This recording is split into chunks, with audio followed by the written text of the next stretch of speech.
After 3 years of dedication to Meridian Financial, my boss fired me the day after I filed a harassment complaint against him.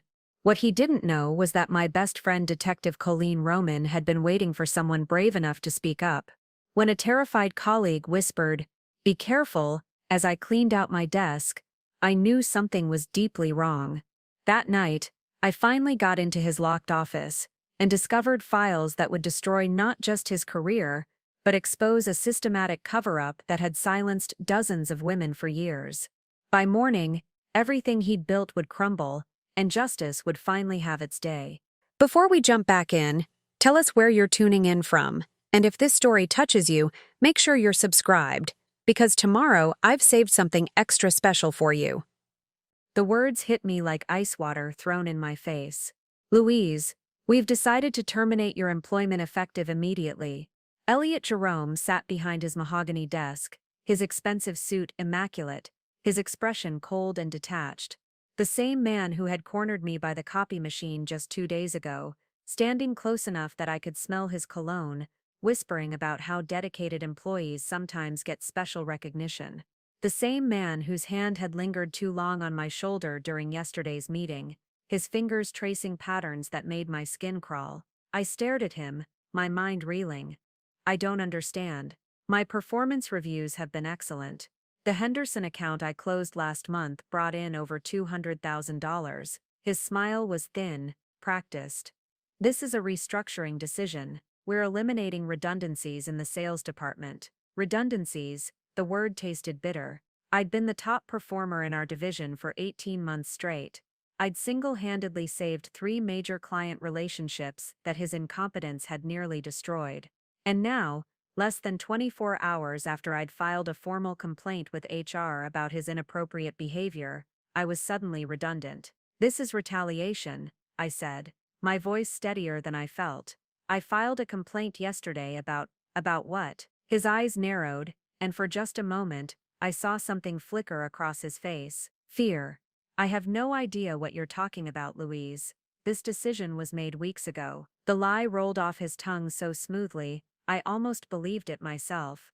Almost. "The severance package is quite generous," he continued, sliding a manila folder across the desk. 2 weeks' pay, plus we'll provide a positive reference for your job search." I opened the folder, scanning the termination letter. Everything was dated today, but the formatting looked rushed, hastily prepared. This wasn't a decision made weeks ago, this was panic. "I'll need you to clean out your desk and return your building access card before you leave today," he said, already looking down at other papers, dismissing me like I was nothing more than an inconvenience. My hands trembled slightly as I closed the folder. 3 years of my life, 3 years of staying late, covering for his mistakes, making excuses for his behavior to clients and colleagues. 3 years of building relationships, growing accounts, proving myself in a male-dominated industry, gone in 5 minutes. "Fine," I said, standing slowly. "I'll get my things." As I walked toward the door, he called after me. "Louise," I turned back.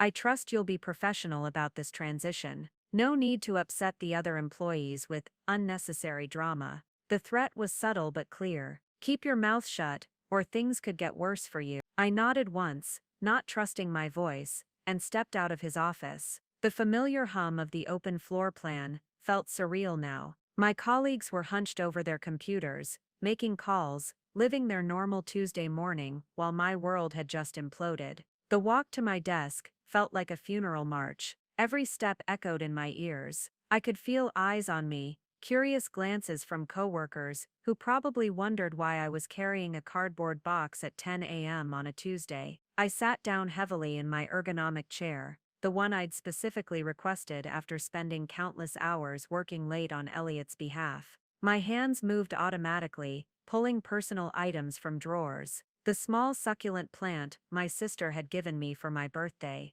The photo of my parents at their anniversary dinner. The coffee mug that read "World's Most Caffeinated Employee," a gag gift from the team last Christmas. Everything felt surreal, like I was watching someone else's life fall apart. "Louise?" I looked up to see Brianna Alvin from accounting standing beside my desk. Her face was pale, her eyes darting nervously toward Elliot's office. I heard, she said quietly.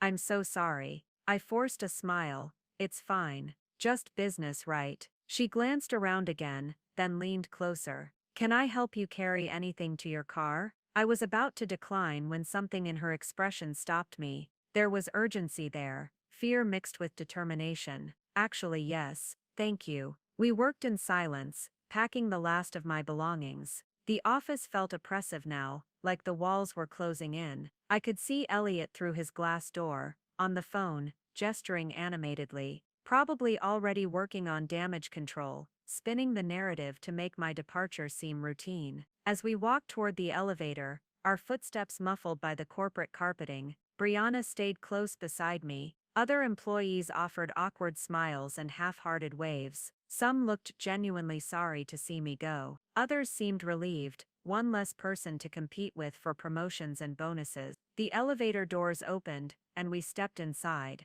As soon as they closed, sealing us in the small space, Brianna grabbed my arm. Louise, listen to me, she whispered, her voice barely audible. Be careful, this isn't over. My heart started pounding. What do you mean? She glanced up at the floor indicator, watching the numbers count down. You're not the first woman to file a complaint against him, and you're not the first to get fired right after. The elevator dinged softly as we reached the ground floor. I can't say more here, she continued, her grip tightening on my arm. But if you really want to know what's going on, you need to find a way into his office when he's not there. He locks it every night, but, she paused, pressing something small and metallic into my palm. Sometimes people forget to return their building maintenance cards. The doors opened, and she stepped back, her expression neutral again. Good luck with your job search, Louise. I hope you find what you're looking for. I stood there for a moment, feeling the weight of the keycard in my hand, before following her into the lobby. The security guard barely looked up as I handed over my official building access card, sliding Brianna's maintenance card into my back pocket. As I pushed through the revolving door and stepped onto the busy downtown sidewalk, one thought echoed in my mind. This wasn't over, not by a long shot. I pulled out my phone, scrolling to a familiar contact. Detective Coleen Roman had been my best friend since college, and she'd been telling me for months that Elliot's behavior constituted workplace harassment. I'd been too afraid to listen, too worried about my career. Not anymore. Ika's phone rang twice before she answered. Louise?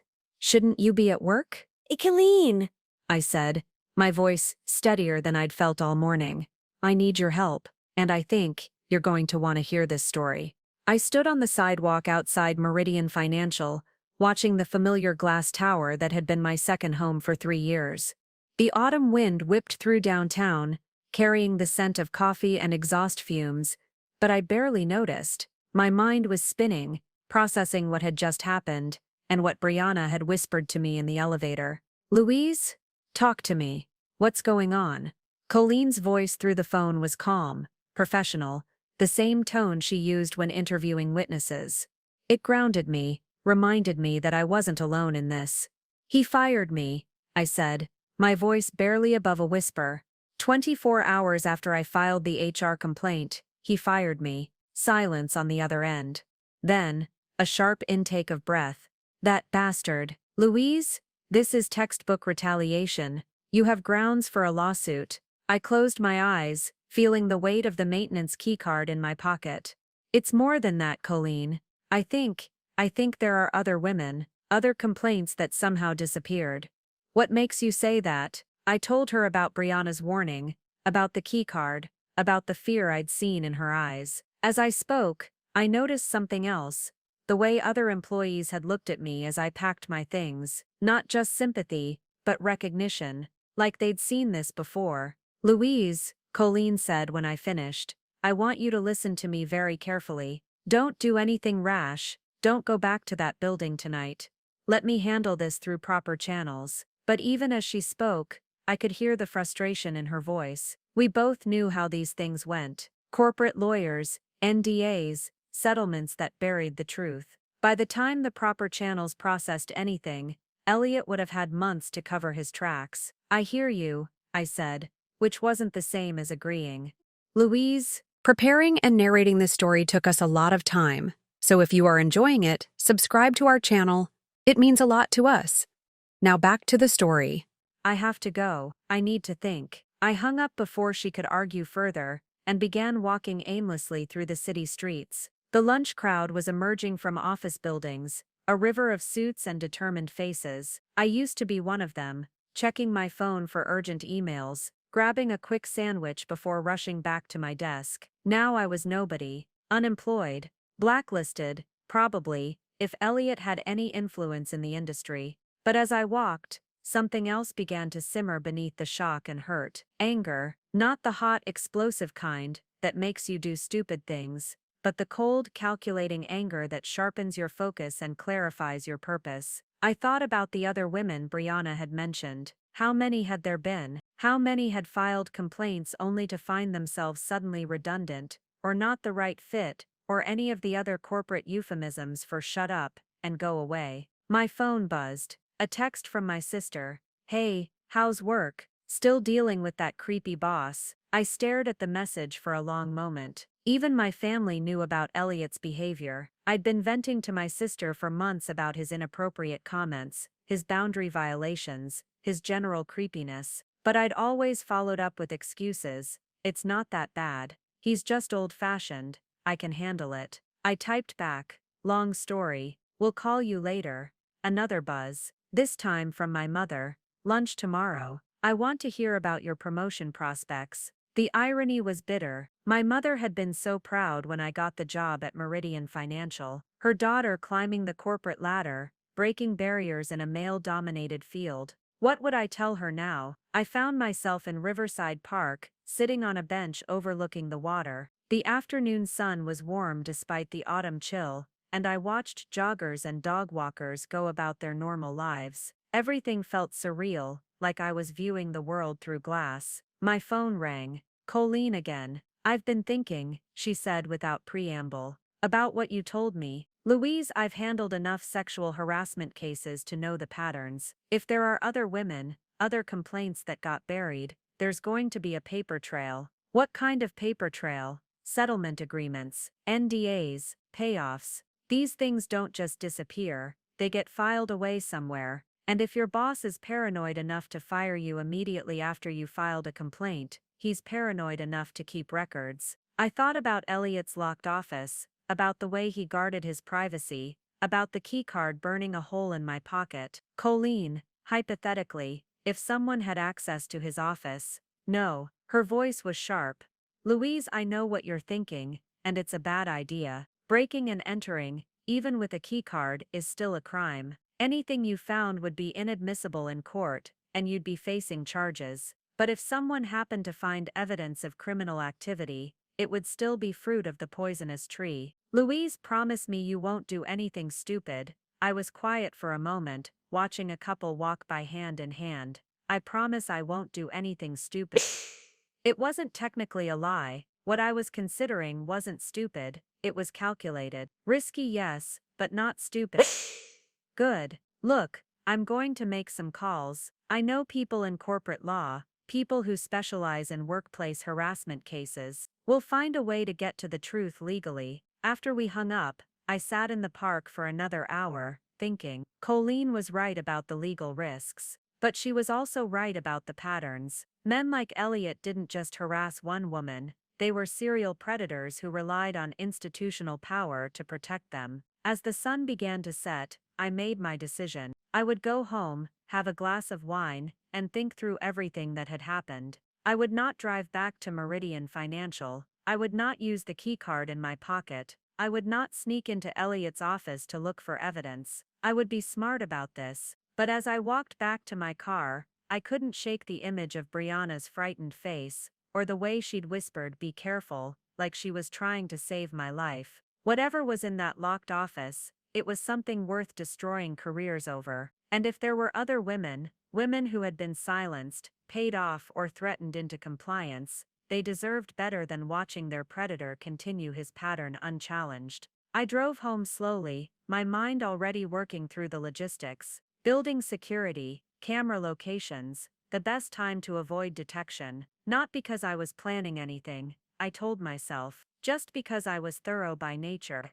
just because I wanted to be prepared. My apartment felt smaller than usual when I walked through the door that evening. The familiar space, my sanctuary after long days dealing with Elliot's demands, now seemed hollow, like a stage set after the play has ended. I dropped my cardboard box of personal items on the kitchen counter and stared at the contents. 3 years of my professional life, reduced to a succulent plant and a coffee mug. I poured myself a generous glass of wine and sank into my couch, finally allowing myself to feel the full weight of what had happened. The shock was wearing off, replaced by a deep, bone-aching exhaustion. Not physical tiredness, but the kind of emotional drain that comes from having your reality suddenly shifted beneath your feet. My phone buzzed constantly. Word was already spreading through my professional network. Former colleagues from other companies, college friends, even my old boss from my first job out of university. The messages were all variations of the same theme. I heard about Meridian Financial. Let me know if you need anything. I ignored them all. I wasn't ready to craft responses, to put on a brave face and pretend this was just another career transition. Because it wasn't. This was character assassination, disguised as corporate restructuring. The wine helped dull the sharp edges of my anger, but it couldn't touch the deeper questions that kept circling through my mind. How many other women had sat in their apartments exactly like this, processing the same betrayal? How many had filed complaints, only to find themselves suddenly unemployed and blacklisted? I thought about the past 3 years, replaying interactions with Elliot through a different lens. The way he'd hired me, I'd been the most qualified candidate, but now I wondered if there had been other factors. The way he'd kept me working late, often when the office was nearly empty. The comments about my appearance, my clothes, my personal life, that I'd dismissed as inappropriate but harmless. Nothing was harmless with men like Elliot Jerome. My laptop sat open on the coffee table, and almost without thinking, I started researching. LinkedIn profiles of former Meridian Financial employees. Company reviews on Glassdoor. Any trace of other women who might have had similar experiences. The pattern emerged slowly, like a photograph developing in a darkroom. Women who joined the company and left within a year. Vague Glassdoor reviews that mentioned inappropriate workplace culture and management issues. LinkedIn profiles that showed talented women suddenly switching industries or relocating to different cities. I found Sarah Chen, who'd been in marketing before I started. Her LinkedIn showed a 6-month gap in employment after leaving Meridian Financial. Now she worked for a nonprofit in Seattle, a dramatic career change for someone who'd been climbing the corporate ladder. Then there was Jessica Martinez, who'd lasted 8 months in the client relations department. Her LinkedIn showed a pattern of short-term contract work after leaving Meridian Financial, the kind of career trajectory that suggested someone who'd been effectively blacklisted from permanent positions. The more I dug, the clearer the picture became. Elliot wasn't just a creepy boss, he was a predator who'd perfected his system. Hire talented women, harass them, then either silence them with money or destroy their careers if they fought back. I closed the laptop and refilled my wine glass, my hands shaking slightly. The apartment felt suffocating now, filled with the weight of what I'd discovered. I needed air, space to think. I walked onto my balcony, looking out over the city lights. Somewhere out there, Elliot was probably at home, relaxing after successfully eliminating another threat to his kingdom. Maybe he was having dinner with his wife, playing the role of the successful executive. Maybe he was already planning his next move, his next victim. The key card in my pocket felt like it was burning against my skin. My phone rang. "Coleen, how are you holding up?" "I've been better," I said, my voice steadier than I felt. "I've been doing some research. Louise, there are other women, Coleen. I found at least 5 who worked at Meridian Financial and left under suspicious circumstances. Short tenures, weird career gaps, sudden industry changes. Silence on the other end. Then that's concerning, but it's not evidence. It's a pattern that might suggest something, but it's not proof. What would constitute proof? Documentation, settlement agreements, recorded conversations. Something concrete that shows a pattern of harassment and retaliation. I thought about the locked office, about Brianna's warning, about the fear in her eyes. What if that documentation exists? What if he's keeping records? Louise, we've been over this. Even if such records exist, illegally obtaining them would make them inadmissible in court. I know. I paused, watching a plane blink its way across the night sky.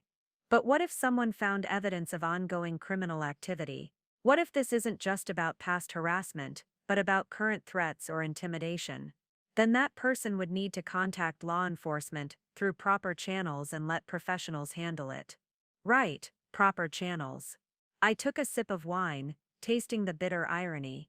Like the proper channels I used yesterday when I filed a complaint with HR. Louise, I know you're frustrated. I'm not frustrated, Coleen. I'm calculating. The words came out colder than I intended. I spent 3 years watching this man operate. I know how he thinks, how he works. He's not just going to stop because I filed a complaint. He's going to find his next victim. So what are you suggesting? I didn't answer immediately. Below me, the city hummed with late-night activity. People living their lives, pursuing their dreams, building their careers. Some of them were probably women just like me, talented and ambitious, who thought they could handle whatever challenges came their way. They deserved better than what I'd gotten. They deserved better than what Sarah Chen and Jessica Martinez had gotten. I'm suggesting that sometimes the proper channels aren't enough, I finally said. Sometimes you have to be willing to take risks to protect other people. Louise, I should go. I need to think. I hung up before she could argue further, and stood on the balcony for a long time, weighing my options. I could follow Coleen's advice, file a lawsuit, and hope that a corporate legal team would somehow be more effective than HR had been. I could quietly look for another job, and pretend this had never happened. Or I could use the keycard in my pocket to find out what Elliot Jerome was really hiding in that locked office. The choice, when it came down to it, wasn't really a choice at all. I woke up the next morning with a clarity that surprised me. The wine-induced haze had lifted, leaving behind a sharp focus I hadn't felt in months. I made coffee, showered, and dressed as if I were going to work, not because I had anywhere to be, but because routine felt like armor against the chaos of my new reality. My phone showed 17 missed calls from Coleen, 12 text messages, and a voicemail that started with Louise. If you're planning what I think you're planning, I deleted it without listening to the rest. As I sat at my kitchen table, sipping coffee and staring at the maintenance keycard beside my laptop, the full scope of my situation crystallized. I wasn't just another disgruntled employee. I was someone who understood Elliot's patterns, his psychology, his weaknesses. I had access to his domain when he thought he was safe, and I had a detective for a best friend, even if she didn't approve of my methods. I was uniquely positioned to expose him. The realization should have been terrifying. Instead, it felt like discovering a superpower I'd never known I possessed. I opened my laptop and began planning with the same methodical approach I'd used for sales presentations. First, I needed to understand the building's security system. Meridian Financial occupied floors 12 through 18 of the Harrison Tower. The maintenance keycard would get me into the building, but I needed to know about cameras, security guards, cleaning schedules. I called Harrison Tower's management office, using my most professional voice. Hi, this is Louise Garland from Meridian Financial. I'm organizing a surprise birthday party for one of our executives, and I need to coordinate with your cleaning staff to make sure we don't interfere with their schedule. The receptionist was helpful, explaining that the cleaning crews worked from 10 p.m. to 6 a.m., floor by floor. Security made rounds every 2 hours, and the camera system focused primarily on the lobby and stairwells, not the individual office floors. The cleaning staff has master keys, but they're not supposed to enter private offices that are locked, she added. Too many executives keep confidential documents on their desks. Perfect. Elliot's paranoia about his locked office was actually going to work in my favor. Next, I researched the legal implications. Coleen was right about the evidence being inadmissible in court if obtained illegally, but she was also right about something else. If I found evidence of ongoing criminal activity, that changed everything. I spent the afternoon at the public library, researching corporate law, harassment statutes, and whistleblower protections. The more I read, the more I understood that Elliot's system wasn't just morally reprehensible, it was likely criminal. Extortion, intimidation, possibly even blackmail if he'd threatened women's careers to keep them quiet. By evening, I had a plan. Not just for getting into his office, but for what to do with whatever I found there. I called Coleen one more time. Thank God, She said, when she answered. Louise, I've been worried sick. Tell me you haven't done anything stupid. I haven't. But I need you to listen to me without interrupting. Louise, please, just listen. I told her about my research, about the other women, about the patterns I'd identified. I explained my theory about the documentation, about the likelihood that Elliot was keeping records of his illegal activities. If I'm right, I said, and if I can find evidence of ongoing criminal behavior, that's not just inadmissible evidence, that's a whistleblower situation. That's reporting a crime in progress, silence on the other end. Then what kind of ongoing criminal behavior, extortion, intimidation, threats? Think about it, Coleen. If he's been doing this for years, he's not just relying on NDAs. He's probably threatening women, maybe even following through on those threats. That's not just harassment, that's criminal intimidation.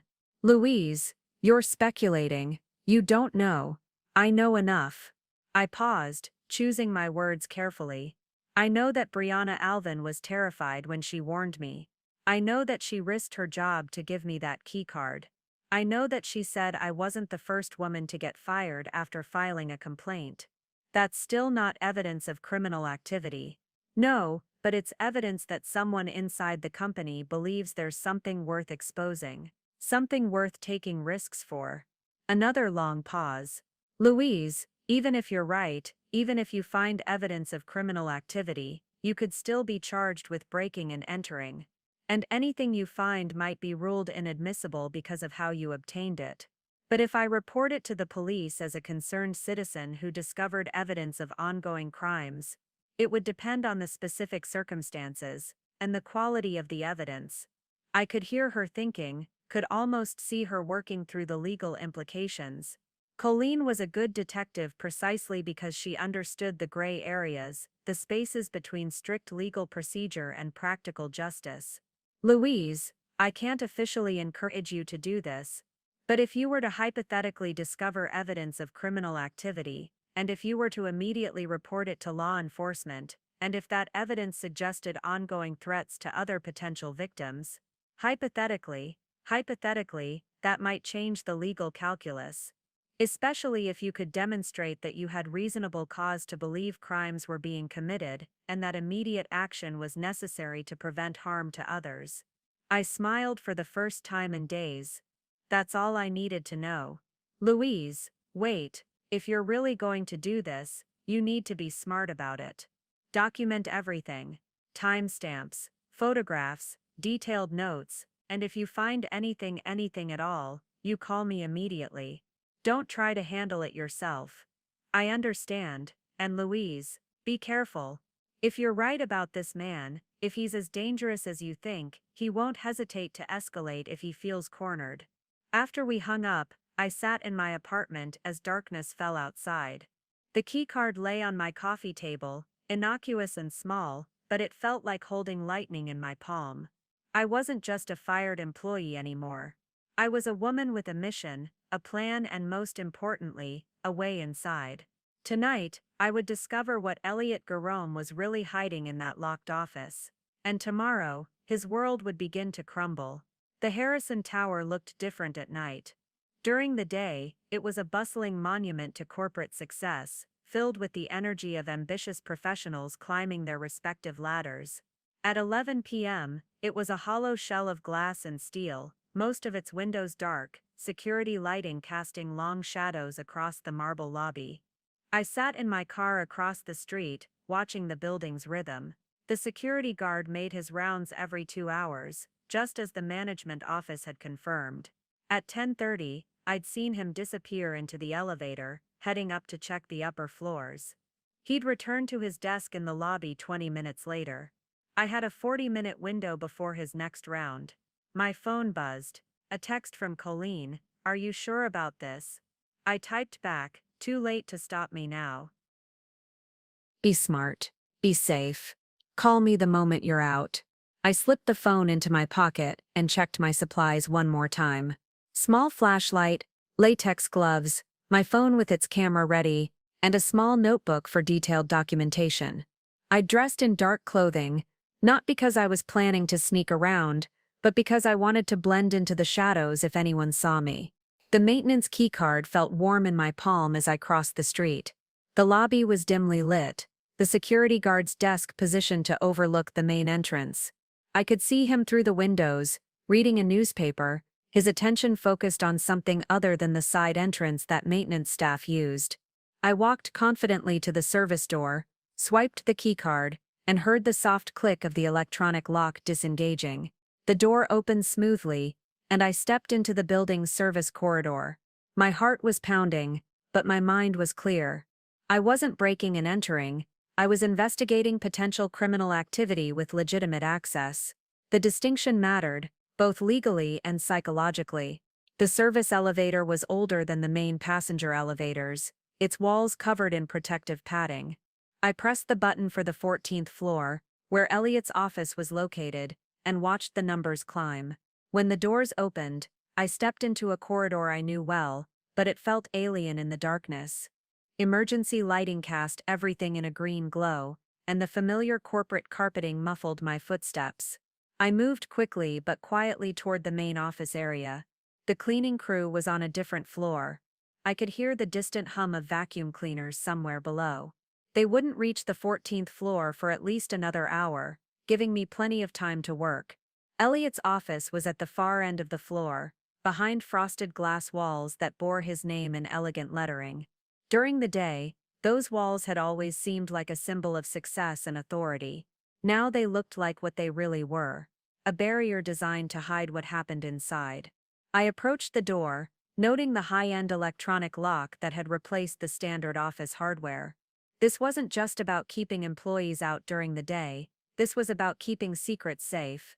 But Elliot had made one crucial mistake. The same keycard that got me into the building also opened his office door. Maintenance staff, after all, needed access to every room for cleaning and repairs. The lock clicked open, and I stepped into Elliot's domain. The office was larger than I'd remembered, with floor-to-ceiling windows overlooking the city. Elliot's desk dominated the space, flanked by expensive leather chairs, and a conference table that had probably cost more than most people's cars. Everything was immaculate, arranged with the precision of someone who needed to control every detail of his environment. I pulled on the latex gloves and began my search systematically. The desk drawers were locked, but I'd expected that. The filing cabinets were similarly secured. But I wasn't looking for obvious hiding places. I was looking for the kinds of spots a paranoid man might use for his most sensitive documents. Behind the desk, I found what I was looking for: a small wall safe, partially hidden behind a framed diploma. The safe was high-end, digital, and definitely not standard office equipment.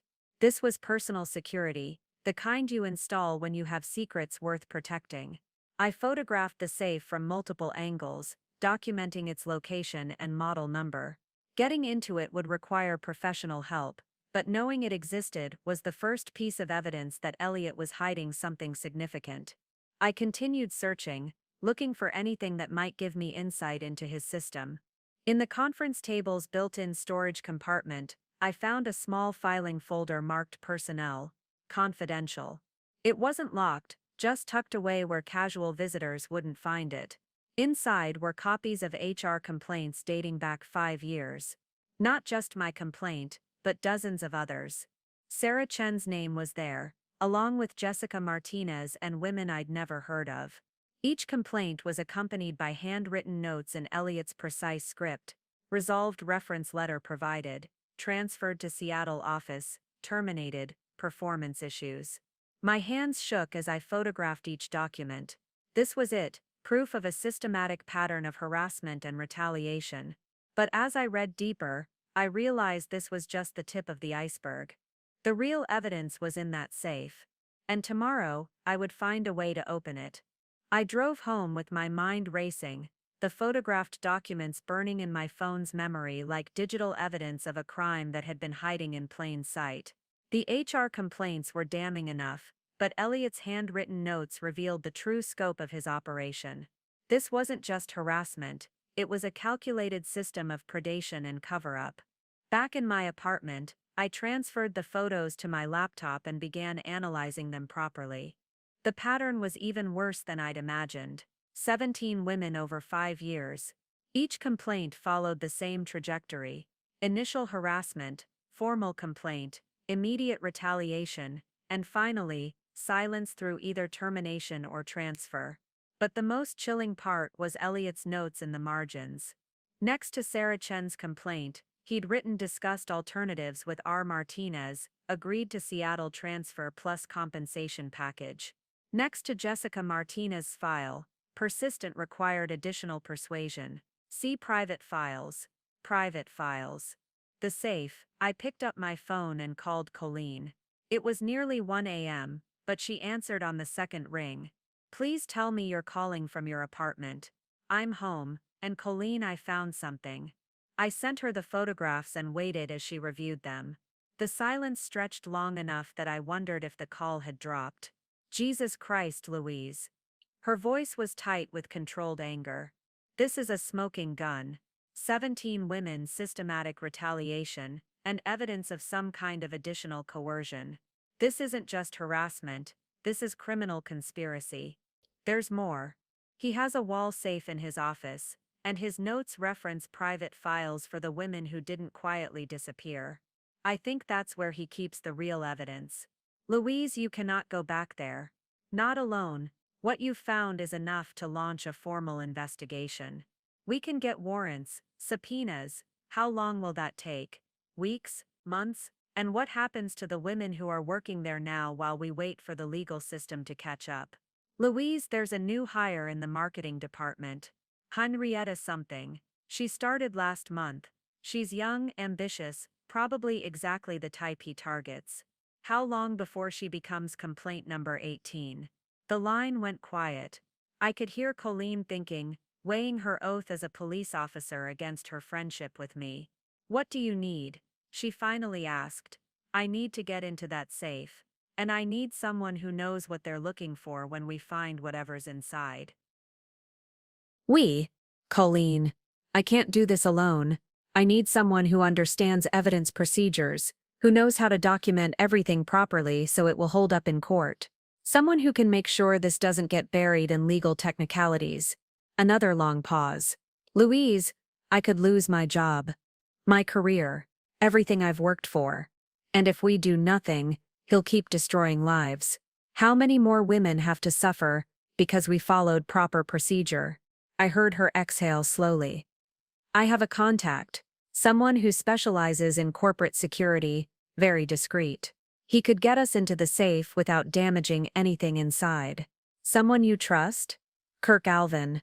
He's Brianna's older brother, actually. Former military, now runs a private security consulting firm.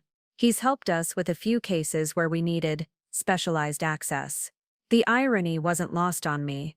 The same woman who'd warned me about Elliot had a brother who could help expose him. Can you reach out to him? I'll make some calls. But Louise, if we do this, we do it right. Professional documentation, proper chain of custody for any evidence we find. This needs to be bulletproof. Understood. And if we find what I think we're going to find, we go straight to the FBI. This kind of systematic harassment and intimidation crosses state lines. If he's been transferring women to different offices, that makes it federal. Federal.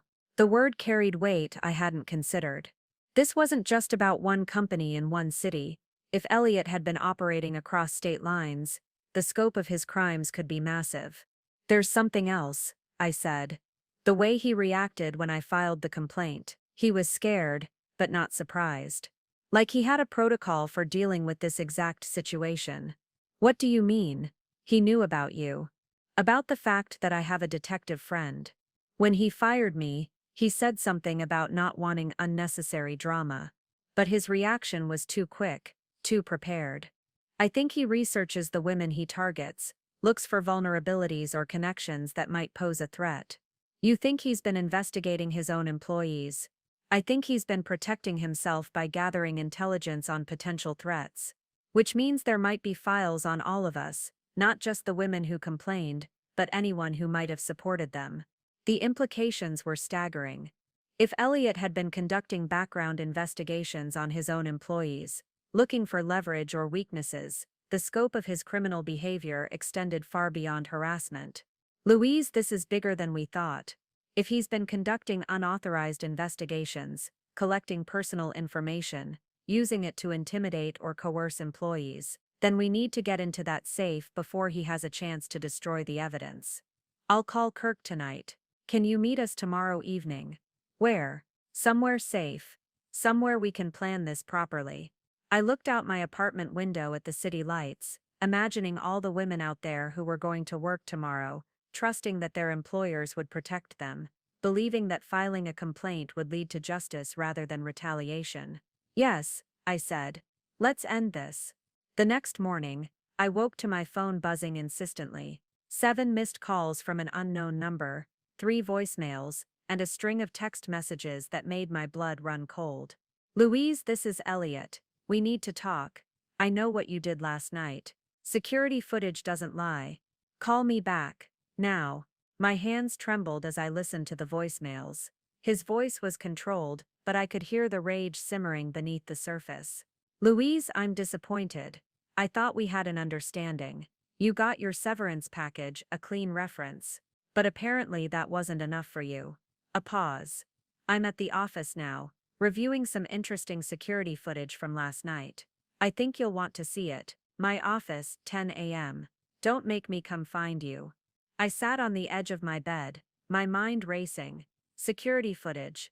I'd been so careful, so methodical, but buildings like Harrison Tower had cameras everywhere, and I'd been naive to think I could move through them undetected. My phone rang. The unknown number again. Hello, Louise. Elliot's voice was silk over steel. I trust you got my messages. I don't know what you're talking about. He laughed, a sound without humor. Don't insult my intelligence. Building security tracked a maintenance keycard, accessing the 14th floor at 11:47 p.m. last night. The same keycard that was reported missing from Brianna Alvin's desk yesterday morning. My stomach dropped. Brianna, she'd risked everything to help me, and now she was going to pay the price. You're going to come in this morning, he continued. We're going to have a conversation about your future prospects, your career in this industry, and what happens to people who don't understand boundaries. Are you threatening me? I'm offering you a choice.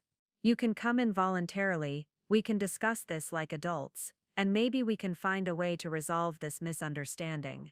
Or I can call the police, report a break-in, and let them sort it out.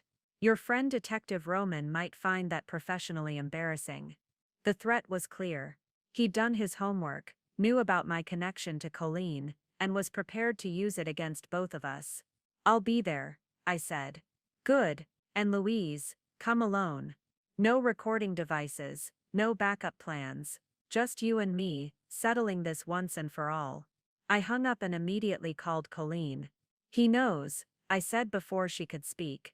He has security footage, and he's threatening to have me arrested for breaking and entering. Shit, Louise. Don't go to that meeting. If he has evidence of you in his office illegally, he's threatening you too. He knows about our friendship, knows you're a cop, he's using that as leverage. Silence on the other end. Then that bastard. Louise. This changes everything. If he's willing to threaten a police officer, he's more dangerous than we thought. I have to go to the meeting. If I don't, he'll have me arrested, and everything we've found will be tainted by the criminal charges. Louise. No, this is exactly what he wants to get you alone, to intimidate you into backing down. Then we make sure I'm not really alone. I explained my plan as I got dressed, choosing my outfit carefully. Professional but not submissive, confident but not confrontational. I needed to look like someone who could be reasoned with, not someone who posed a threat. At 9:45 a.m., I stood outside the Harrison Tower, My phone connected to Coleen's on an open line, the device hidden in my purse. She was parked 2 blocks away, close enough to respond if things went wrong.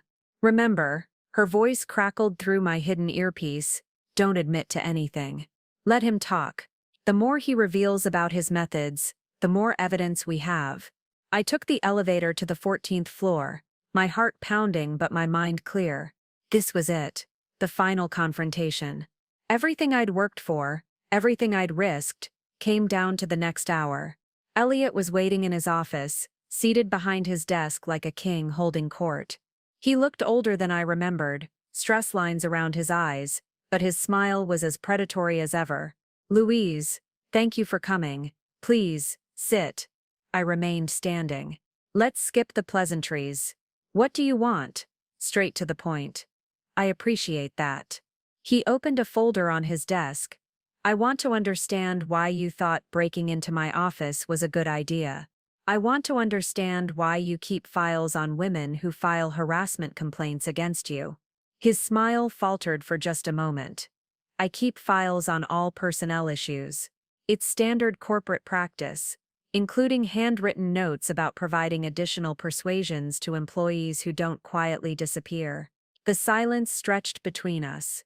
He leaned back in his chair, studying me like a predator evaluating prey. "You read my private files. I read evidence of systematic harassment and retaliation.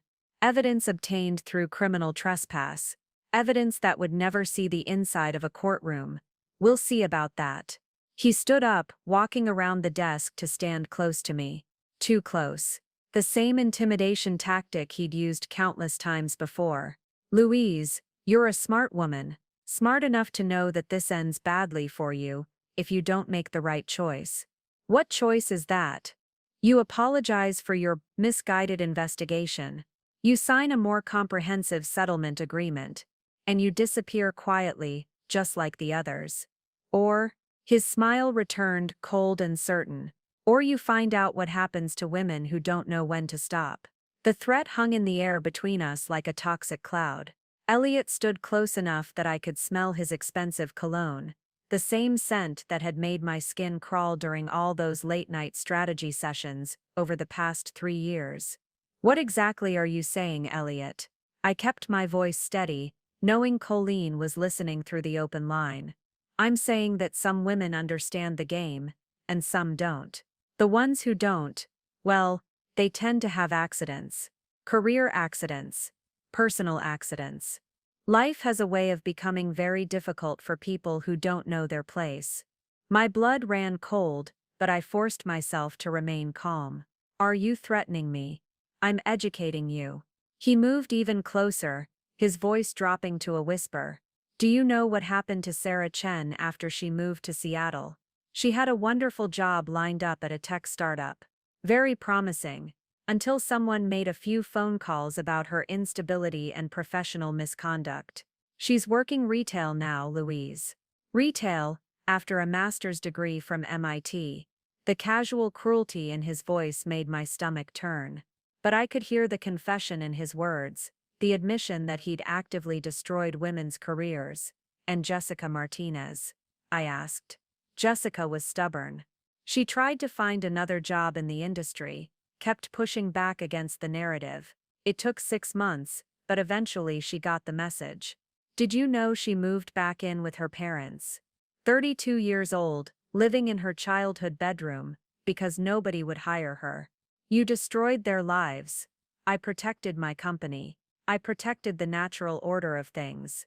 He returned to his desk, pulling out a thick file. "Which brings us to you, Louise. You have a choice to make." He opened the file, revealing photographs. Pictures of me entering the building last night, accessing his office, sitting at my computer at home. The realization hit me like a physical blow. He'd been watching me, following me, documenting my every move. "You've been stalking me. I've been monitoring a potential threat. Standard security protocol." He flipped through the photos casually. "Did you know your friend Detective Roman has been having an affair with her partner? Married partner, I should say. Be a shame if internal affairs found out about that." My hands clenched into fists. "You're insane." I'm thorough. I know about your sister's DUI from last year that she somehow got reduced to a parking ticket. I know about your mother's gambling problem that she thinks nobody knows about. I know about your college roommate's tax issues, your ex-boyfriend's drug problem, your cousin's immigration status. Each revelation hit like a physical blow. He hadn't just been watching me, he'd been building a comprehensive profile of everyone I cared about, looking for leverage, for pressure points. How? Money, Louise. Money and connections. When you have enough of both, you can learn anything about anyone. You can ruin anyone's life with a few phone calls. He closed the file and leaned back in his chair. Now let's discuss your future. You're going to sign a settlement agreement that includes a comprehensive non-disclosure clause. You're going to disappear quietly, just like the others.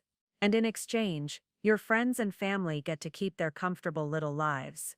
And if I refuse, then tomorrow morning Detective Roman gets suspended pending investigation. Your sister gets arrested for her DUI that somehow gets discovered by traffic enforcement. Your mother's gambling debts get called in by some very unpleasant people. And that's just the beginning. The scope of his threat was breathtaking. He wasn't just threatening me, he was threatening to destroy everyone I loved. You're a monster. I'm a businessman. And business is about understanding leverage. He pulled out a contract from his desk drawer. This is a comprehensive settlement agreement, $200,000 in exchange for your silence. Forever. I stared at the document, my mind racing. Through my earpiece, I could hear Coleen's breathing, steady and controlled. She was listening to everything, recording everything. I need time to think about this. You have until tomorrow morning. Sign the agreement, and this all goes away. Refuse and I start making phone calls. Your choice, Louise. I stood up, my legs shaking but my voice steady. I'll let you know, Louise. His voice stopped me at the door. Don't try to be clever. Don't think your detective friend can protect you. I've been doing this for 15 years, and I've never lost, not once. As I walked toward the elevator, I could feel his eyes on my back. The building felt different now, not just a place of business, but a hunting ground where a predator had been stalking his prey for years. In the elevator, I spoke quietly to my hidden phone. Did you get all that? Every word, Coleen's voice crackled through the earpiece. Louise, we're not waiting for Kirk. We're going to the FBI. Today, he'll know if I don't show up tomorrow morning. He'll know anyway. Men like that, they can smell fear. And right now, Louise, you need to be afraid. Not of him, but of what he'll do if we give him any more time. The elevator doors opened, and I stepped into the lobby. Tomorrow, Elliot Guillaume expected me to surrender. Instead, he was going to discover that his perfect system had one fatal flaw: he'd finally chosen the wrong victim. The FBI field office in downtown was a fortress of glass and concrete that somehow managed to look both bureaucratic and intimidating. I sat in the sterile waiting room, Coleen beside me, both of us clutching copies of the evidence we'd gathered. The recording of my meeting with Elliot played on repeat in my mind, each threat more chilling than the last. Special Agent Henrietta Garland will see you now, the receptionist announced. Agent Garland was younger than I'd expected, maybe 35, with sharp eyes and a no-nonsense demeanor that reminded me of Coleen. She listened to our story without interruption, occasionally taking notes, her expression growing darker with each revelation. Let me make sure I understand, she said when we finished.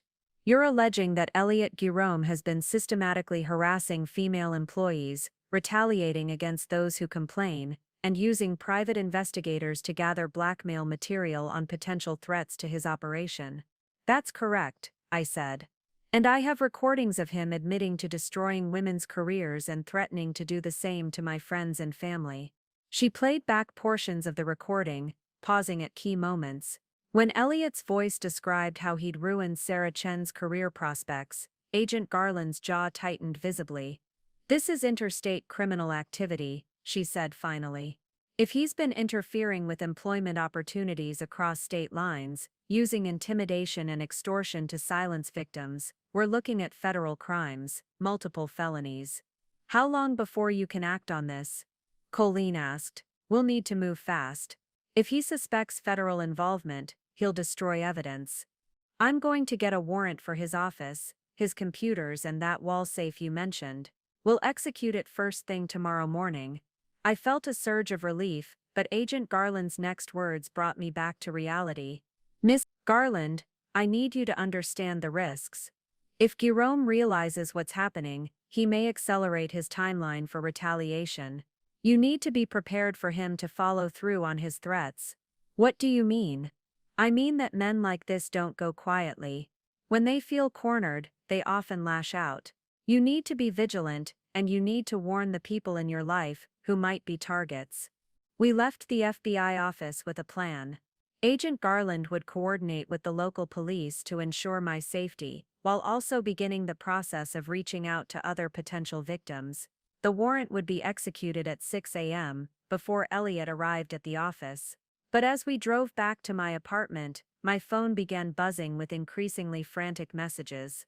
The first was from my sister, Louise. Someone called my work asking about a DUI from last year.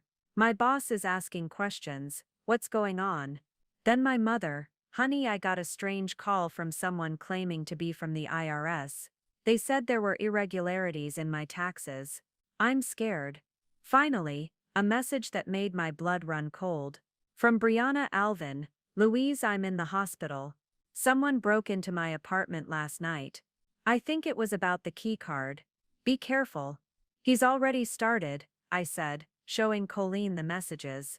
He's not waiting until tomorrow morning.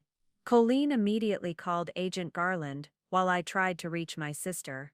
The phone rang and rang before going to voicemail. We're accelerating the timeline, Agent Garland said when Coleen put her on speaker.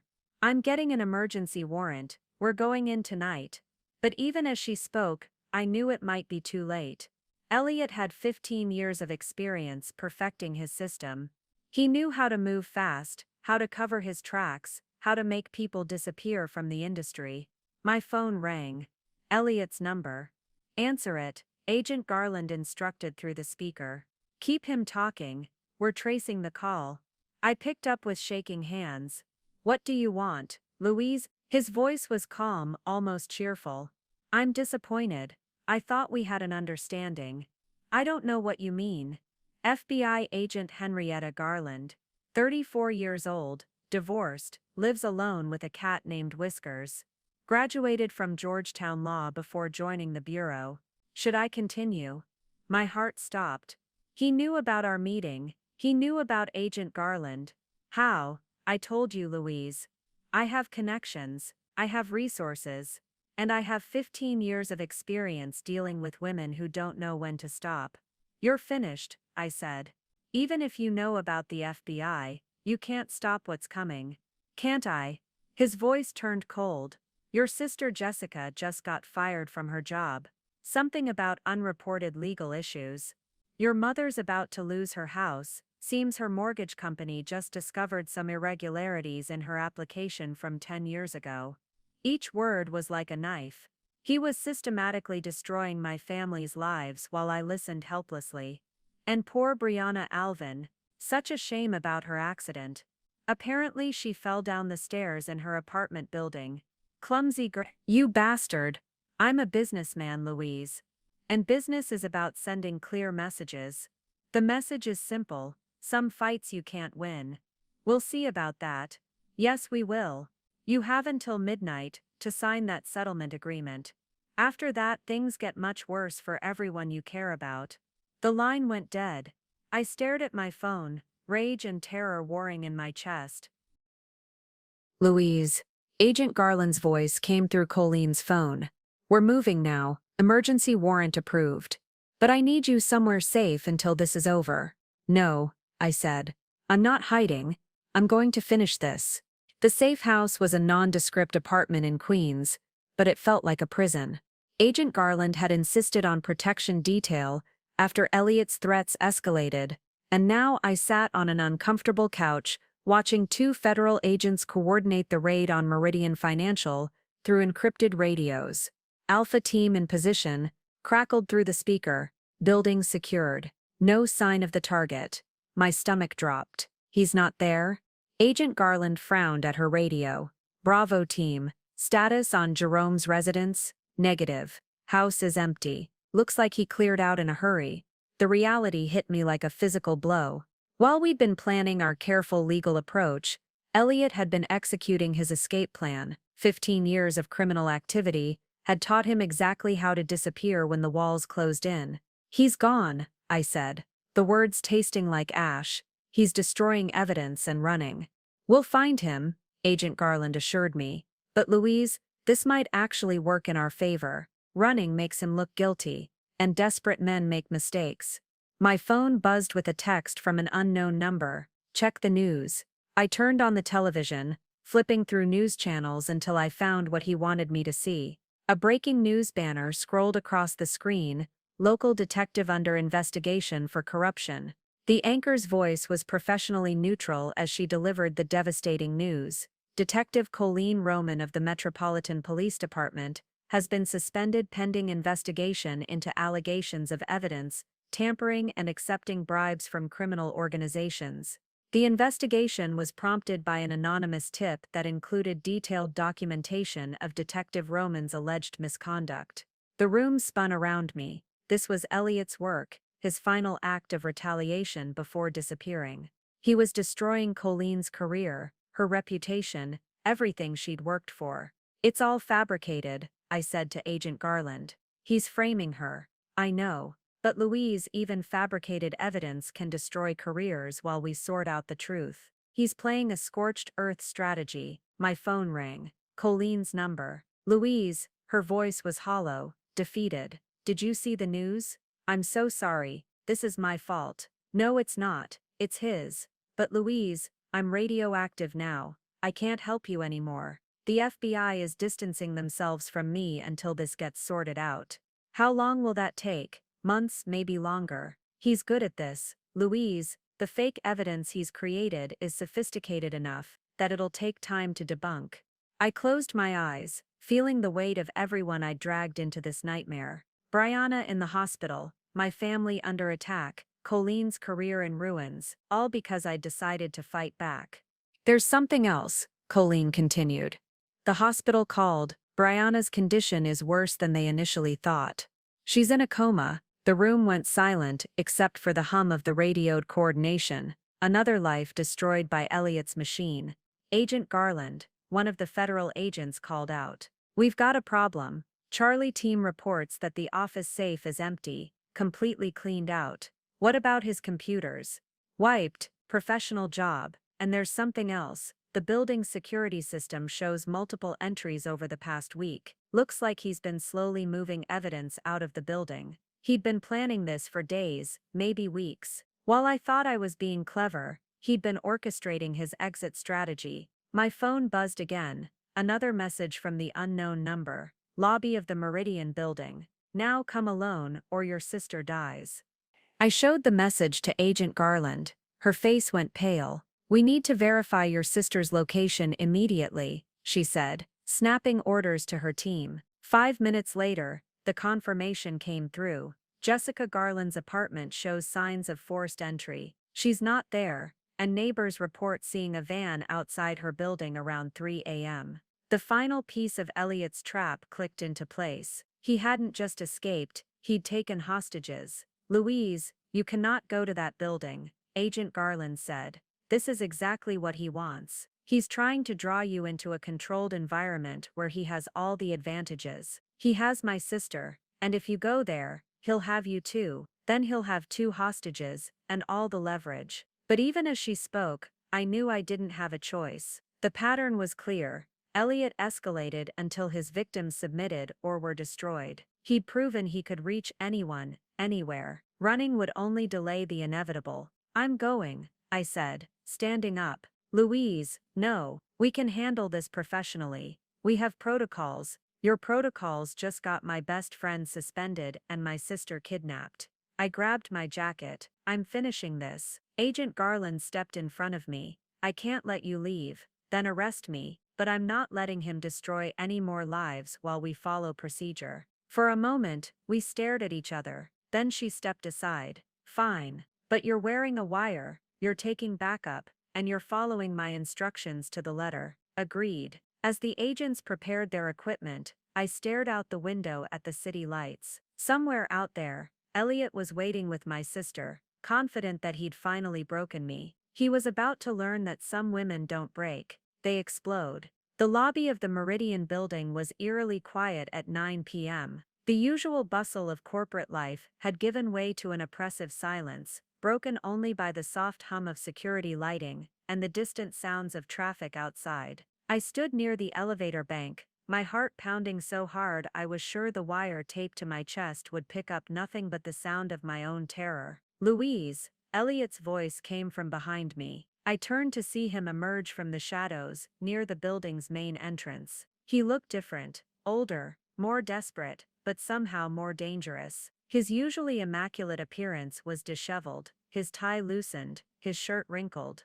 This wasn't the controlled corporate predator I'd known for 3 years. This was a cornered animal. "Where's my sister?" I demanded. "Safe. For now." He approached slowly, his hands visible, but his movements predatory. "Did you really think you could bring down 15 years of careful work with a recording and some stolen files? It seemed to work pretty well. You're here, aren't you? Running scared." His laugh was bitter. "Running? Louise, I'm not running. I'm relocating. There's a difference. What do you want?" "What I've always wanted. Control, order." The natural hierarchy restored. He stopped a few feet away from me. "You've caused me considerable inconvenience, but nothing that can't be fixed. By kidnapping my sister, by motivating you to make better choices." He reached into his jacket and pulled out a tablet, showing me a live video feed. My sister Jessica was tied to a chair in what looked like a warehouse, her eyes wide with terror, but very much alive.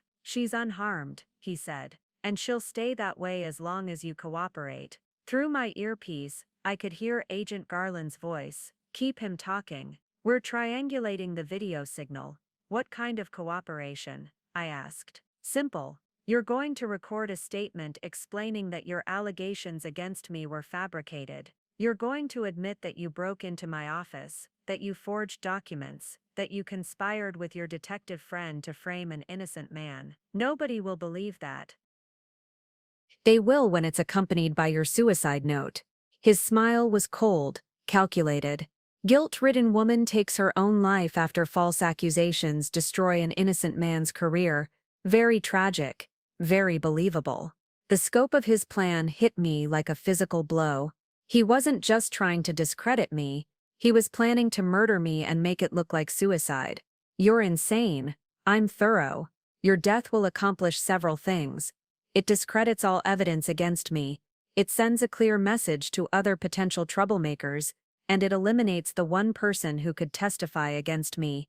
And my sister will have a terrible accident shortly after your funeral. Grief-stricken by your suicide, she'll tragically die in a car accident. Very sad. Very final." Agent Garland's voice crackled in my ear. "Signal traced. Federal teams are moving to the warehouse location now." But even as I heard the good news, I knew it might not be enough. Elliot had been planning this for weeks, and men like him always had backup plans. "You won't get away with this," I said. "Too many people know the truth." "Do they? Your detective friend is facing corruption charges. The FBI agent who believed your story is about to be transferred to a desk job in North Dakota. Funny how career-ending mistakes happen when you cross the wrong people. And the brave little accountant who helped you. Well, let's just say her hospital stay is going to be longer than expected." Each revelation was like a knife twist. He hadn't just been planning his escape, he'd been systematically destroying everyone who could support my story. "Brianna didn't do anything wrong. She gave you access to my building. She helped you commit a crime. In my book, that makes her an accomplice. She was trying to protect other women. She was trying to protect herself. But she chose the wrong side, Louise. Just like you did." My phone buzzed. A message from Agent Garland. "Warehouse is empty. Decoy location. Keep him talking." The blood drained from my face. The video feed was fake, or Jessica had been moved, or both. Elliot had been one step ahead of us from the beginning. "You see it now, don't you?" he said, watching my expression. The realization that you never had control, that you were always just reacting to my moves. Where is she? Closer than you think. In fact, she's been here all along. He gestured toward the elevator. Shall we go visit her? Louise, don't go with him. Agent Garland's voice was urgent in my ear. We're 3 minutes out. Stall him. I need proof she's alive, I said. Of course you do. He tapped his tablet, and the video feed changed. Now I could see Jessica more clearly, and behind her, the unmistakable view of the city through floor-to-ceiling windows. She was somewhere in this building. Impressed? I've been using the executive conference room on the 20th floor as my temporary operations center. Your sister has been enjoying the view while we waited for you. You bastard. I'm a planner, Louise. While you were playing detective, I was preparing for every contingency. While you were trusting the system, I was buying the system. While you were hoping for justice, I was ensuring that justice would never find me. The elevator dinged softly behind us. Shall we go end this? He asked, gesturing toward the open doors. I knew it was a trap. I knew that stepping into that elevator would likely be the last decision I ever made. But somewhere 20 floors above us, my sister was waiting, and I was the only person who could save her. After you, I said. The elevator ride to the 20th floor felt like descending into hell, even though we were going up. Elliot stood beside me, calm and controlled, while my mind raced through every possible escape scenario. None of them ended well. You know, he said, conversationally, I actually respected you. Out of all the women I've dealt with over the years, you were the most persistent, most intelligent. Under different circumstances, we could have worked well together. Under different circumstances, you wouldn't be a sociopathic predator. Sociopathic? He seemed genuinely surprised. Louise, I'm a businessman. Everything I've done has been about maintaining order, preserving the natural hierarchy. Men lead, women follow. It's worked for thousands of years. By threatening and destroying lives. By providing structure, guidance. The women who understood that thrived. The ones who didn't, well, they learned eventually. The elevator dinged softly as we reached the 20th floor. The executive conference room was at the end of a long corridor, its glass walls normally offering a stunning view of the city. Tonight, they looked like the walls of a prison. Agent Garland, I whispered, hoping the wire was still transmitting. 20th floor, executive conference room. I know you're wearing a wire, Elliot said casually. I've known since you walked into the building. Don't worry, it won't work up here. This floor has signal jammers installed. Corporate espionage protection, you understand. My heart sank. If the wire wasn't working, if Agent Garland couldn't hear what was happening, then Jessica and I were truly on our own. We reached the conference room, and Elliot used his keycard to open the door. Inside, my sister sat tied to a chair, her eyes wide with terror, but very much alive. Relief flooded through me until I saw the man standing behind her, tall, muscular, with the cold eyes of someone who'd done this before. Louise, Jessica cried out when she saw me. I'm so sorry, I tried to run, but they were waiting. It's okay, I said, stepping toward her. It's going to be okay. Actually, it's not. Elliot said, closing the door behind us. Oliver, please search her for recording devices. The tall man moved toward me, with professional efficiency, and I realized he wasn't just hired muscle, he was skilled, trained, probably military or law enforcement background. Just like Elliot to surround himself with competent people, even for his crimes. Wire taped to her chest. Oliver reported after a thorough search. Phone in her pocket, earpiece in her left ear, remove them all. I stood still as Oliver stripped away my connections to the outside world. The wire, the earpiece, my phone, all of it went into a small metal box that he sealed and set aside. Now we can talk freely, Elliot said, settling into the chair at the head of the conference table. Oliver, please ensure our guests are comfortable. Oliver untied Jessica from the chair and moved her to sit beside me at the table. She was shaking, tears streaming down her face, but she was unharmed. Louise, I want you to understand something, Elliot began. This isn't personal, this is business. You posed a threat to my operations, and threats must be eliminated. What operations? You're the CFO of a financial services company, not some criminal mastermind. I'm both. Meridian Financial is just the legitimate face of a much larger enterprise. Do you really think I made my fortune from corporate salary? He gestured around the luxurious conference room.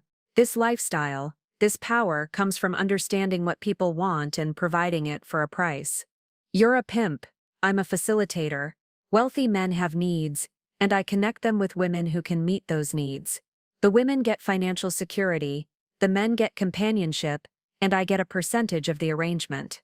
The scope of his operation was staggering. Not just harassment, but human trafficking disguised as corporate culture. The women at Meridian Financial, some of them, yes. The ones who were amenable to additional opportunities. The ones who understood that their careers could be enhanced through creative partnerships. And the ones who refused were transferred to other opportunities. Sometimes in other cities, sometimes in other industries. Market forces, you understand. Jessica spoke for the first time since I'd arrived. Louise, what is he talking about? He's talking about slavery, I said. My voice steady despite the rage building inside me. He's been trafficking women under the cover of corporate employment. Smart girl, Elliot said approvingly. I knew you'd figure it out eventually. The question is, what are you going to do about it? I'm going to destroy you. With what? Your wire isn't working. Your FBI friends can't find you. Your detective friend is facing corruption charges. Face it, Louise. You're alone. No, I said, reaching into my jacket pocket. I'm not. I pulled out a small device that Oliver had missed during his search, a GPS tracker that Agent Garland had sewn into my jacket lining. But more importantly, I pulled out a second recording device, this one disguised as a pen. You missed one, I said, holding up the pen. And this one has been recording everything since I walked into the building. Elliot's composure cracked for the first time. Oliver is about to have company, I said, as the sound of heavy footsteps echoed from the corridor outside. The door burst open, and Agent Garland rushed in with a team of federal agents, weapons drawn. FBI, everyone on the ground. For a moment, the room was chaos. Oliver reached for a weapon, but found himself surrounded. Elliot stood frozen, his 15-year empire crumbling around him. Louise Garland, Agent Garland called out, "Are you and your sister unharmed?" "We're fine," I said, pulling Jessica into my arms. "And I have everything we need to put this bastard away forever." Elliot looked at me across the conference table, his face a mask of defeat and rage. "You think you've won," he said quietly. "You have no idea how deep this goes. How many people are involved? How many lives I can still destroy?" "Maybe," I said, as the federal agents placed him in handcuffs. "But you'll be doing it from prison." The media circus began at dawn. By 6 a.m., news vans lined the street outside the Meridian Financial building, their satellite dishes pointed skyward like mechanical flowers reaching for the sun. I watched from Agent Garland's office window as reporters set up their equipment, preparing to broadcast the story that would dominate headlines for weeks. "Louise, you need to see this," Agent Garland said, turning up the volume on her office television. The anchor's voice was grave as she delivered the breaking news. Federal agents have arrested Elliot Garome, CFO of Meridian Financial, in connection with what authorities are calling one of the largest human trafficking operations ever uncovered in the corporate world. The arrest came after a months-long investigation, prompted by whistleblower Louise Garland, a former employee who risked everything to expose the truth. The screen showed footage of Elliot in handcuffs, his usual composure completely shattered. He looked smaller somehow, diminished by the federal agents surrounding him, as they led him to the waiting vehicle. "The investigation has revealed a sophisticated network spanning multiple states," the anchor continued, "with evidence suggesting that Garome used his position at Meridian Financial to identify and recruit vulnerable women into what prosecutors are calling modern slavery disguised as corporate culture." My phone had been buzzing constantly since the arrest. Reporters, former colleagues, advocacy groups, everyone wanted to hear my story. But I wasn't ready for that yet. First, I needed to understand the full scope of what we'd uncovered. How many women?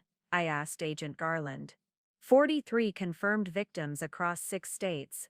But Louise, we're just getting started.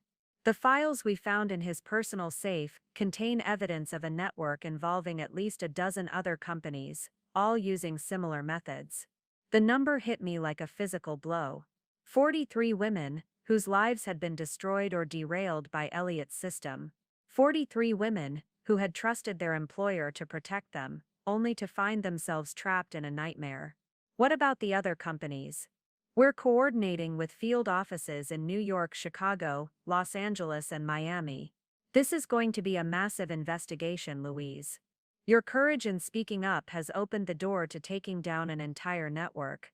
On the television, the news coverage had shifted to interviews with legal experts discussing the charges. Wire fraud, racketeering, human trafficking, conspiracy. Mr. Jerome is facing potentially life in prison, one analyst explained. This case represents a new frontier in corporate crime prosecution. My sister Jessica appeared in the doorway, looking exhausted but determined. She'd been debriefed by federal agents for hours, providing testimony about her kidnapping and the threats against our family. Louise, there's someone here to see you, she said.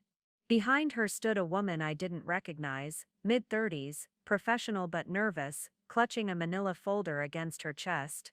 Miss Garland, I'm Sarah Chen. I worked at Meridian Financial 3 years ago. Sarah Chen. The woman whose career Elliot had destroyed, who'd been forced to move to Seattle and start over. She looked older than her years, carrying the weight of trauma that I was only beginning to understand. I saw the news, she continued. I wanted to thank you for doing what I couldn't. Sarah, you don't need to thank me. I should have acted sooner. You acted when it mattered. She held out the folder. I kept everything. Every document, every email, every threat. I was too scared to use it, but maybe it can help with the case. Agent Garland took the folder, scanning its contents. This is incredibly valuable evidence. Miss Chen, would you be willing to testify? Yes. For the first time in 3 years, I feel like I can fight back. Over the next hour, more women arrived. Jessica Martinez, who'd been blacklisted from the industry, Brianna Alvin, released from the hospital but still recovering from her accident, and others I'd never met, women who'd been transferred to other cities, forced to change careers, or simply driven out of the workforce entirely. Each woman carried her own folder of evidence, her own story of survival, her own piece of the puzzle that would ensure Elliot Jerome never hurt anyone again. It's like a dam breaking, Agent Garland observed as she coordinated with her team to interview all the new witnesses. Once word gets out that it's safe to come forward, they all start talking. The television coverage had expanded to include financial analysts discussing the impact on Meridian Financial's stock price. The company had lost 40% of its value in the first hour of trading, and the board was calling emergency meetings to discuss management restructuring. Louise, Agent Garland called me over to her desk. I just got off the phone with the U.S. Attorney's Office. They want to know if you'd be willing to testify before a congressional committee about corporate trafficking and the need for stronger whistleblower protections. Congressional committee, this case is going to change how we investigate corporate crime. Your story, your courage, it's going to protect women across the country. I looked out the window at the news crews, at the protesters who'd begun gathering with signs reading "Justice for Louise" and "Protect Whistleblowers." This had started as one woman trying to save her job. Now it was becoming a movement. Yes, I said, I'll testify. Good, because Louise, this is just the beginning. Elliot Jerome's network extends far beyond what we've uncovered so far. Taking him down was just the first step. The first step. I thought about all the women who were still trapped in similar situations, all the predators who thought they were untouchable, all the companies that enabled this kind of abuse. Elliot Jerome had been wrong about one thing.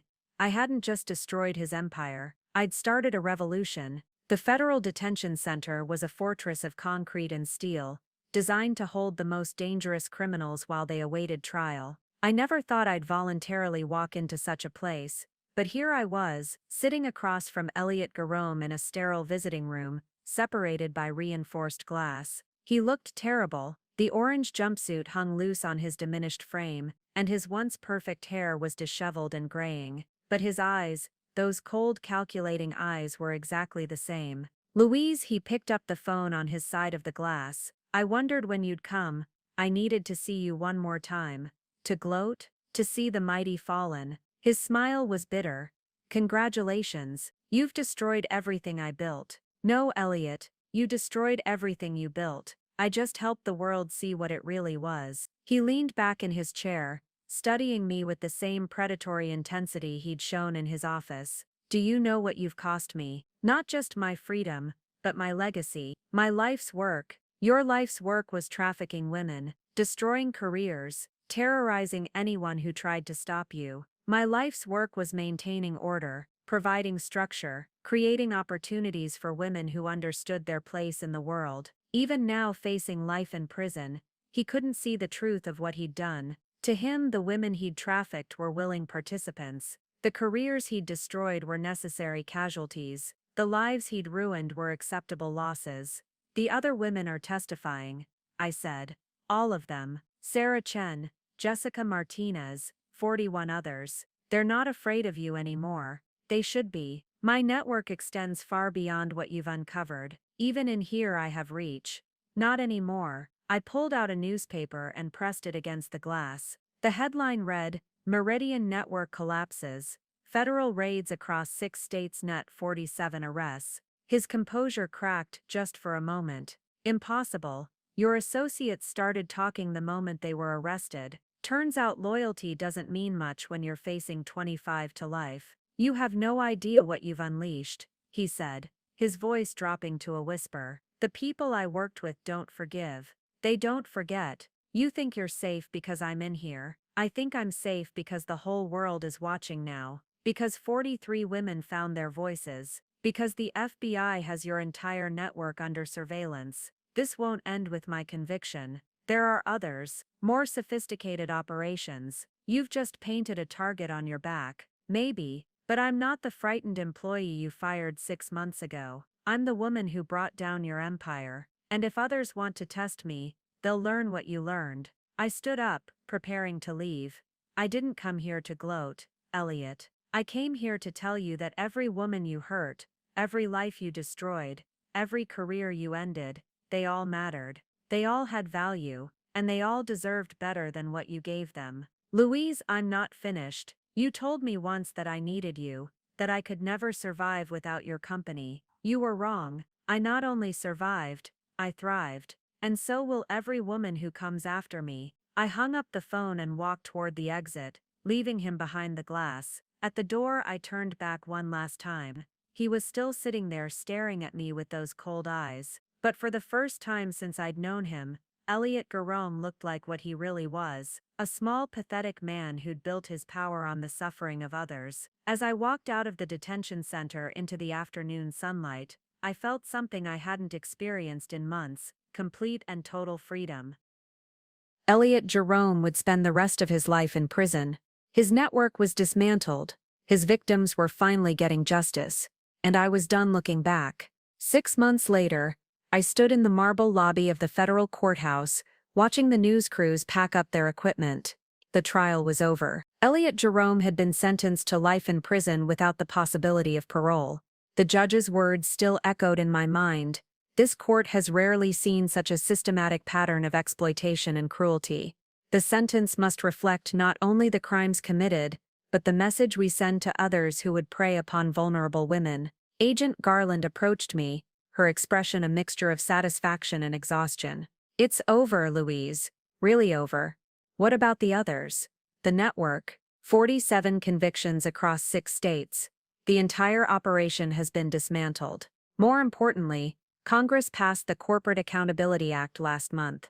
Companies now face mandatory reporting requirements for harassment complaints, and there are federal penalties for retaliation against whistleblowers. The Corporate Accountability Act. Legislation that bore my name in the acknowledgments, born from the testimony I'd given to Congress about the systematic nature of corporate trafficking.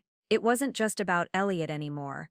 It was about changing the entire system that had protected him. My phone buzzed with a text from Sarah Chen. Saw the news. Thank you for giving us all our voices back. Starting my own company next month, would love to discuss a partnership. Jessica Martinez had sent a similar message earlier. New job in Chicago. Real job, not the retail work he forced me into. I can finally breathe again. These messages had been arriving for months. Women across the country finding their courage, rebuilding their careers, reclaiming their lives. The network effect of justice. Louise? A familiar voice made me turn. It was Brianna Alvin, looking healthier than she had in months. The injuries from her accident had healed, but more importantly, the fear in her eyes was gone. Brianna, how are you feeling? Free, actually free for the first time in years. She paused. I testified at the congressional hearing last week about the culture of fear, about how many of us knew what was happening but were too scared to speak up.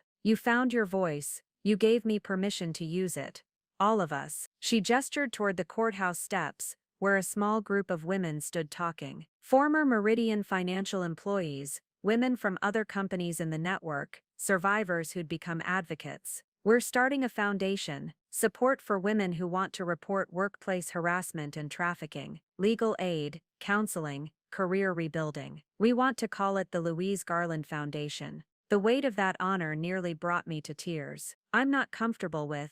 You don't get to be uncomfortable with it, Brianna interrupted, smiling. You changed all our lives. You showed us that fighting back was possible. Let us honor that. Coleen approached our group, her detective badge gleaming in the afternoon sun. The corruption charges against her had been dropped within weeks of Elliot's arrest, once the FBI proved they were fabricated. But the experience had changed her, made her more determined to protect victims of corporate crime. Ready to go home? She asked me. Home. For months, that word had felt uncertain, temporary. I'd been living in safe houses, testifying at trials, speaking at conferences. But now, with Elliot behind bars and his network destroyed, I could finally build something permanent. Actually, I said, looking at the group of women around me, I think I'm ready to go forward. The past was behind us. The future was ours to create, and this time we were creating it together. 1 year later, I stood in the gleaming office of the Louise Garland Foundation,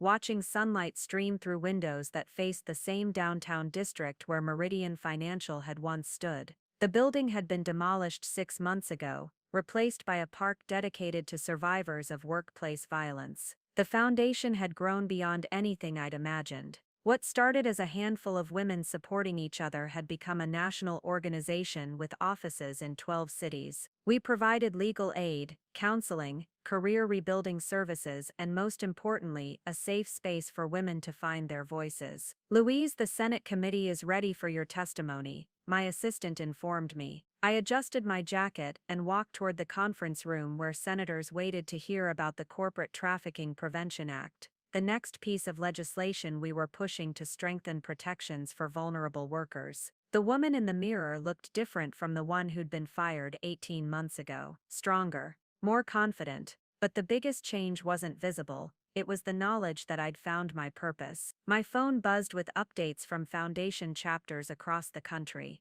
A successful conviction in Denver, a whistleblower protection case won in Miami, a corporate policy change in Seattle that would protect hundreds of women. Each victory reminded me that Elliot's prediction had been wrong. He'd said that fighting back would destroy me. Instead, it had transformed me into someone I never knew I could be. Sarah Chen knocked on my door. Ready to change the world again? I smiled, gathering my testimony notes. The scared woman who'd once accepted harassment as part of corporate life was gone. In her place stood someone who understood that real power came not from controlling others, but from empowering them to control their own destinies. Let's go make some laws, I said. If you're listening to this story, chances are you recognize something in it. Maybe you've experienced harassment, discrimination, or retaliation at work. Maybe you've filed a complaint only to be ignored or punished. Maybe you've stayed silent because you were afraid of what speaking up would cost you. I understand that fear. I lived with it for 3 years, making excuses for unacceptable behavior, telling myself that keeping my job was worth sacrificing my dignity. I was wrong. Here's what I learned: